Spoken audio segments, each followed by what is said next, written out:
Hi and welcome. My name is Margot Freitag, and I have a very special guest for you today. I would love to introduce you to Shoshana Chaim.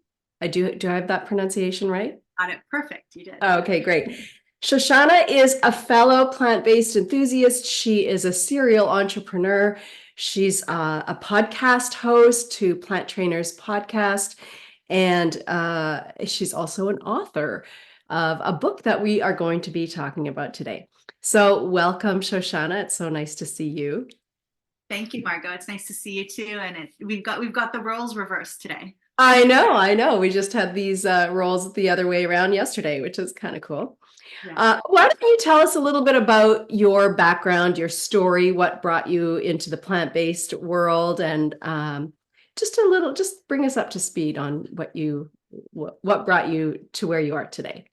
Sure. So it's a long story. So I'll go point form, but basically my husband and I were athletes. We thought we were healthy. We were, you know when you get to that age where your friends start to gain a pound or two or a medication or two a year and you're just doing well. And that's what we were doing. And we thought that we were doing amazing and just fine. And then one day Adam had a pain in his heart and his chest and he went to the hospital. They said, no heart attack. They sent him home after doing some tests and they found that he actually had a tumor on his kidney.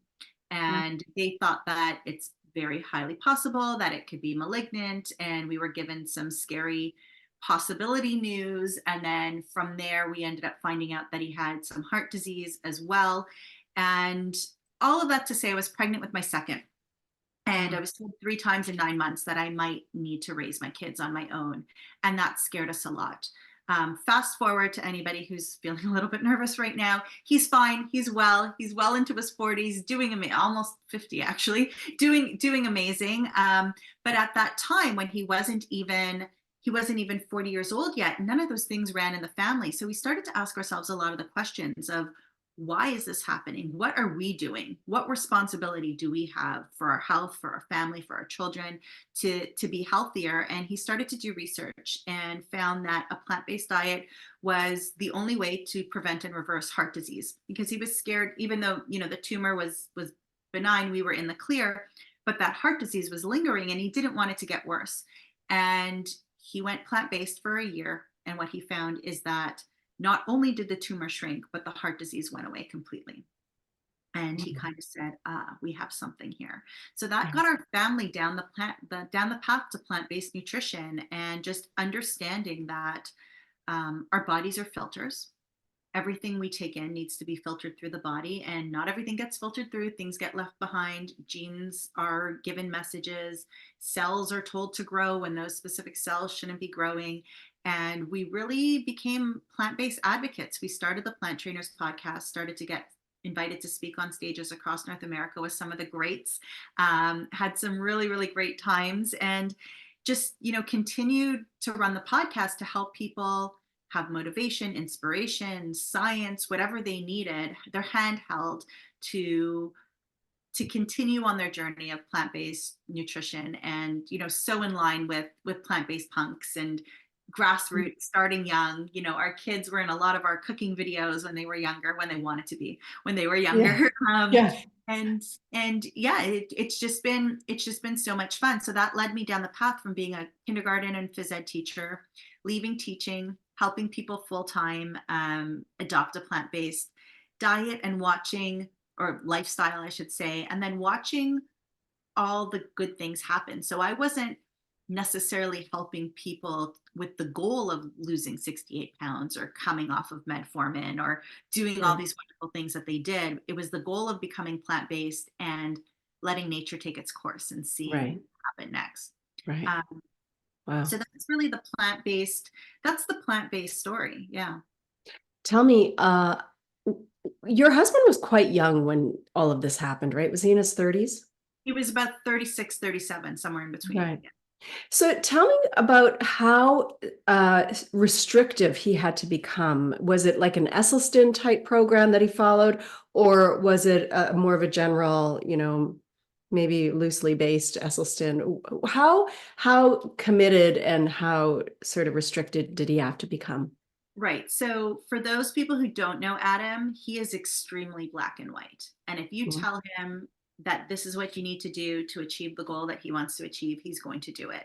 So, mhm, having said that, at first he became 100% plant based. In fact, there was a local chef who was writing a raw cookbook. And on Twitter, Adam had found that he was looking for some recipe testers. So, right at the beginning, we started recipe testing for him, which was great because it yeah, taught me how to cook plant based. We did it together. If I didn't feel like doing it because we were having something else for dinner, it was Adam's responsibility anyway. So, at the beginning, there was a lot of nuts and seeds and oils and things like that. And then as we started to progress, he started to eliminate oils, but he did a lot of nuts and seeds.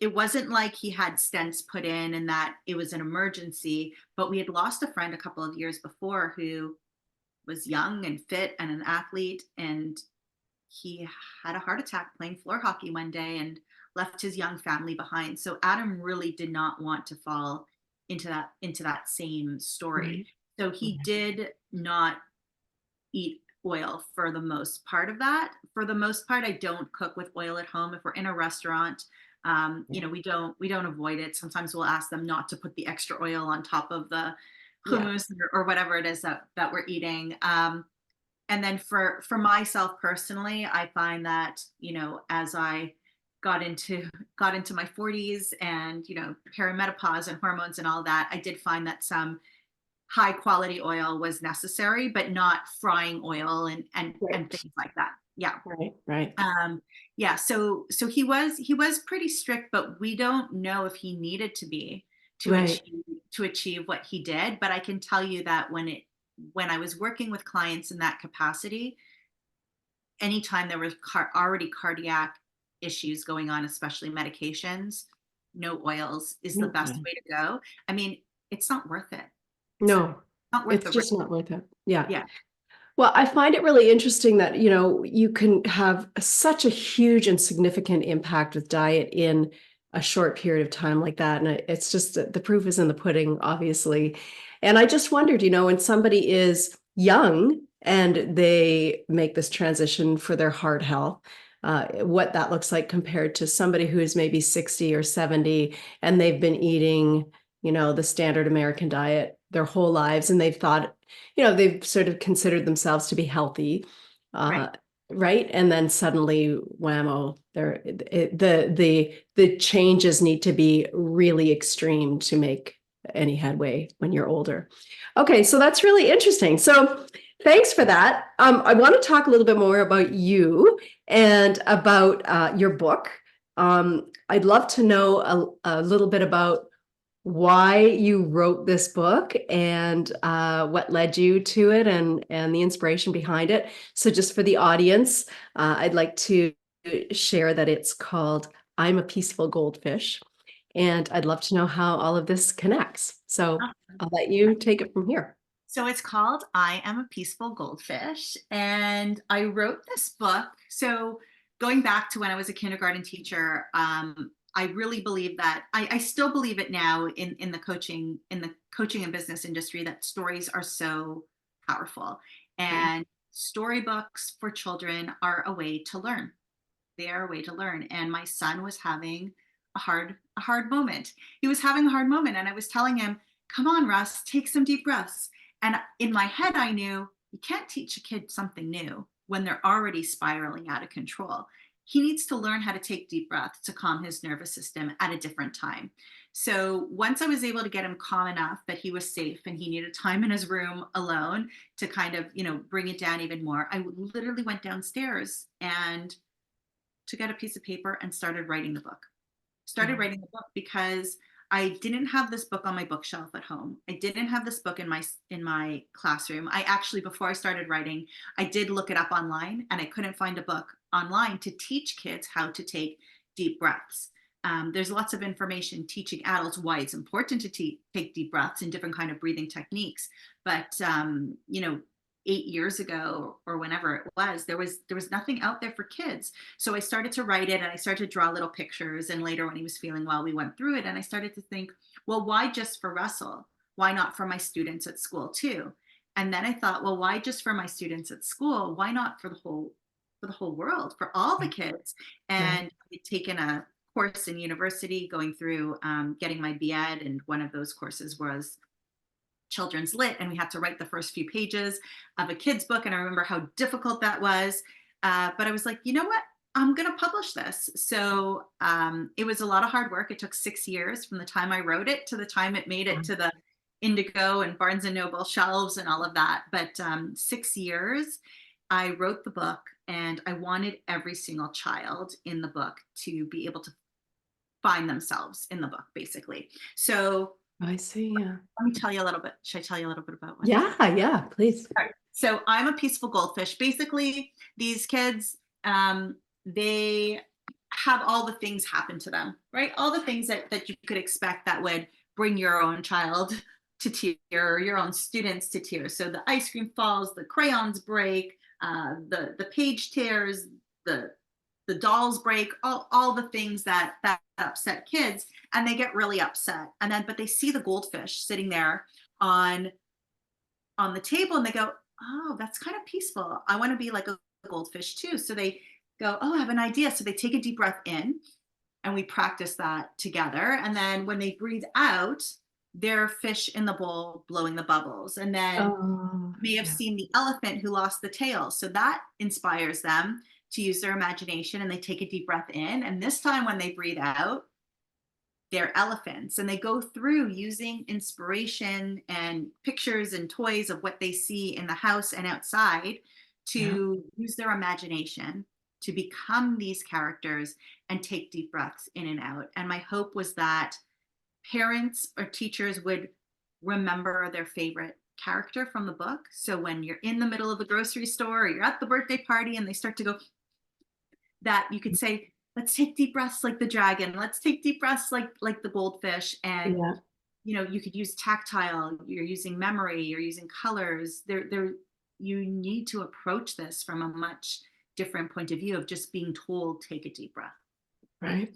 That's the basis for the book. Yeah. I love that. I just love it. And gosh, I think I want to talk to you about this because I think it's more important today than it's ever been. I feel like anxiety is just off the charts with children, and mental health issues where children need to regulate their nervous system. It's such a hard thing to, first of all, identify when you're in the middle of it, when you're an adult, never mind a child. And I think that as children today, they are faced with so many environmental factors, including technology, that I think can really derail them. So, can you speak to that? And beyond broken toys and crayons and all of those very important, critical things, there's also this other piece, this environmental piece that's affecting kids. So there is. And if we take a look, excuse me, if we take a look at younger children in nursery school and under, kindergarten and under, right, like that 5, 6 and under range, what is upsetting them? They can't have what they want, right? Or they are being exposed to electronics and things earlier and earlier now. Now that I'm thinking about it and talking it, earlier than my kids were. But when we have this book available, or any kind of tool available to teach kids these grassroots tools Right. at a very young age, then when we need to tell the 4-year-old to come off of the phone or the iPad because it's enough, and we take breaths with them, their nervous system is going, like, their body's going to talk more, and they're going to be able to make better choices. So Right. instead of screaming and yelling to try to get the parent to get them to keep it instead of give it up, they can take a deep breath, and they could say, okay, time to play with the dog, or okay, gonna go, can I ride my bicycle, whatever it is. So the idea there is that we're teaching them these tools again before they really need them. Because people are like, what does a newborn need with this book? The newborn needs to hear this from the very, very beginning and be used to it, because before you know it, they're 9 months old looking at the pages and you hear them taking the deep breaths. They've learned that already. So I think that what I really want to concentrate on was them being able to make better choices moving forward, act better, speak better moving forward. It's not going to fix the problems, but it's going to fix the way that we respond to it. Was that the question? Yeah, yeah, for sure. I mean, it's just so all interrelated. What's your feedback been? Have you found that children have been able to identify kind of a before and after feeling in their body? And have they been able to articulate that?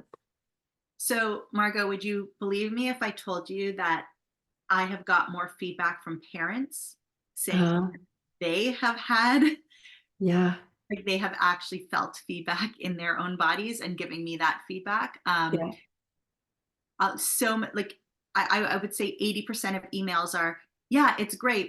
Or messages, yeah, it's great. My kid loves it. Or I hear them breathing like a goldfish. But what it does for me at the end of the day, Right. reading this book to my child. So it really gets the parents to calm down. But yes, I've definitely gotten messages where, um, parents will say, my kid was starting their tantrum and I was trying to distract them. And I said, go get a book from the bookshelf. We're going to read a book now. And they tend to choose this book when they're already in that panicked situation as well, because I think they can't necessarily express it, but I think that they feel that comfort from Right. it. And yeah, and some kids have told parents to breathe like specific characters Oh, too. So there's a lot of different feedback that I get. And yeah, and tracking the numbers, right? Like the I could only track so much of what's being sold globally, but I know that the books coming out of my house are they're repeat buyers, because they're giving it to people, they're hearing back from those people, sending me texts of what their friends said, and then going out and buying the book for other people as right. well. So all of that kind of speaks to how the book is helping people. The key is that I really wanted people, like I said, all over the world. I wanted kids all over the world. So I had said to them, how are we going to make every child see themselves in the character? Right. Because I didn't just want another book that only my children, or not only my children, but that my Right. children would exclusively be able to see themselves in. Um, and we couldn't have multiple characters because that would have been confusing. So look what we did on the inside cover. Lori just Uh, so smart with this, and this was a great way to figure out, you know, not every redhead's going to look like that, and yeah. not everybody's going to wear a sari, but you could see yourself a little bit more. And one of my friends sent me a video of her daughter saying, "Mama, which little girl am I?" And you Oh, could choose to be any little brown girl on this page that you want. And to me, uh, that was everything. I just yeah. wanted a book that everybody can relate to. Yeah. Oh, it's so inclusive. I love that. Yeah, How wonderful. thank you. Nice. Tell us how this fits into everything else that you are doing.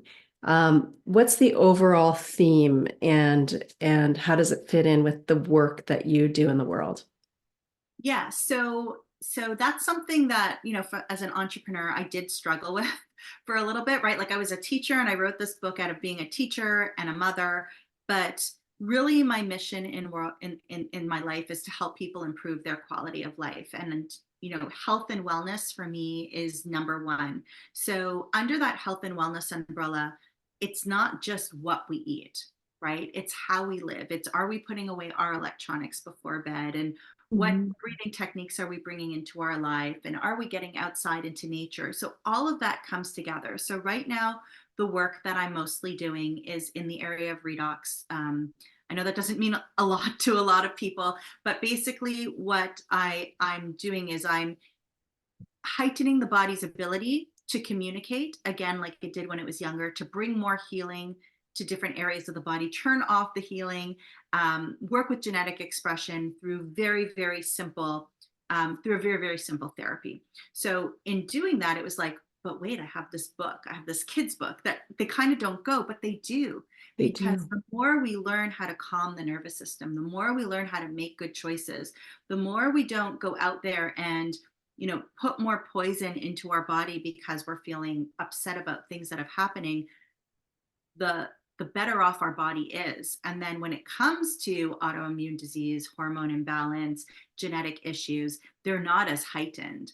So people don't have to, I don't want to start with people who are so off the charts that we have so much work to do. I'd rather people have a better quality of life until they start working with me, then we become even better. But it just all comes through to holistic wellness. Why are we cutting the body up and saying, give your heart to the cardiologist and give Yeah. your brain to the neurologist? And why are we doing parts of the body? We should be doing whole body. So this is just part of the whole body experience for me.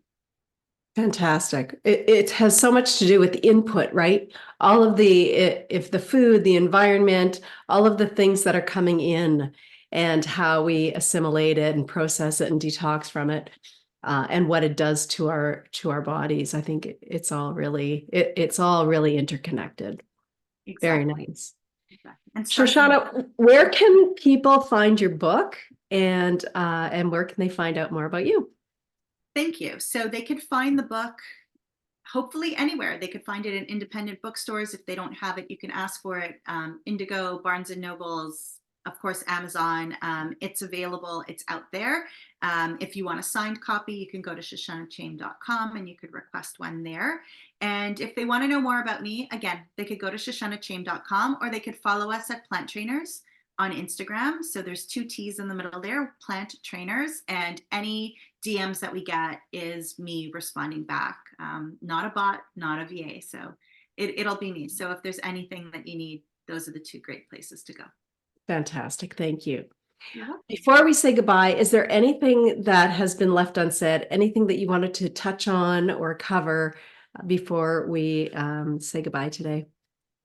Um, I mean, I don't want to sound cliche, but we don't know what we don't know until we know it. So I just really encourage everybody to keep their eyes and ears open and to go ahead and be open-minded to trying things that might be outside of your comfort zone. Breathing techniques might be outside of your comfort zone.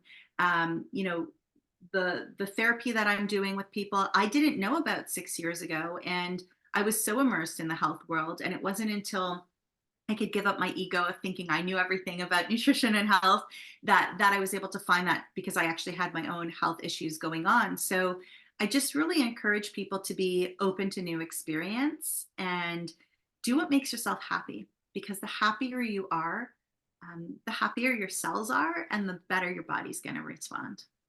Oh, that's great advice. Thank you so much, Shoshana. It's really nice talking with you, and I just love your book. So thanks for sharing. Thank you so much. I appreciate you. Okay. Take care. You too. Bye-bye.